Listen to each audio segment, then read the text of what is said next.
Hi, I'm Corinne Wynn with the Corinne Wynn team at Keller Williams Realty Phoenix. Our team serves the Metro Phoenix area here in Arizona, and I've been asked to overcome the objection on a listing appointment when the seller says, I'd just like to try at a higher price, and if we don't get any offers after a couple of weeks, we can make a reduction then.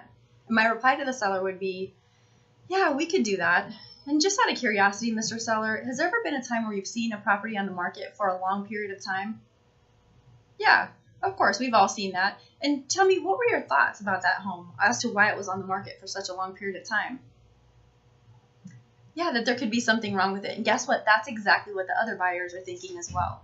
So the real question here is, do we want to price your home at a price that's going to cause us to make reductions week after week and have the buyers question what's wrong with your home? Or do we want to price it at a price that's going to cause it to sell and make you the most money? Which one would you rather have?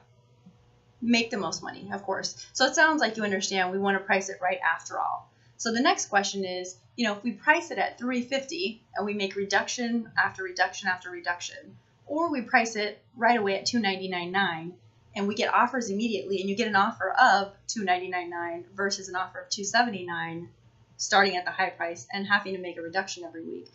Which one is better for you, the $299.9 or the net of $279.9 starting at that higher price? Okay, the $299.9, right. Of course, it's all about how much money you put in your bank account at the end of the transaction, correct? Absolutely. All right, great. I'm glad that we agree on that. So let's go ahead and sign the contract. We'll price it right out of the gate at $299.9 and get this home sold for you. Thanks so much.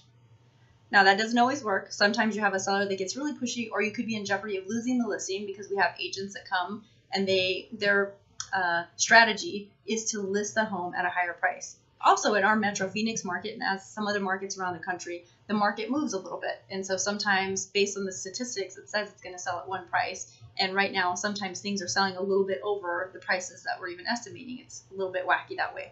If that's the case, we actually do an upfront price reduction in our team, and we get them to commit to that price reduction before we leave the listing table or we walk away from the listing altogether. So if we're fairly close on price, in the example I used of $350, we'd take the listing at $350 and we'd get it reduced to our recommended price within the first 10, no more than 14 days.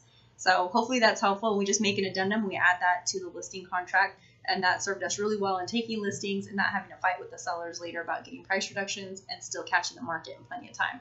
Just another tidbit there, if we do take a listing that's over our recommended price, we actually get 2 upfront price reductions. One in the first 14 days to get to our recommended price, and then another by day 30 to get to the price that's going to cause it to sell. Because if it's still on the market in a certain price point after 30 days and it hasn't sold, it's price. We know that, right? So hopefully that helps. Thanks so much for the challenge. Have a great day.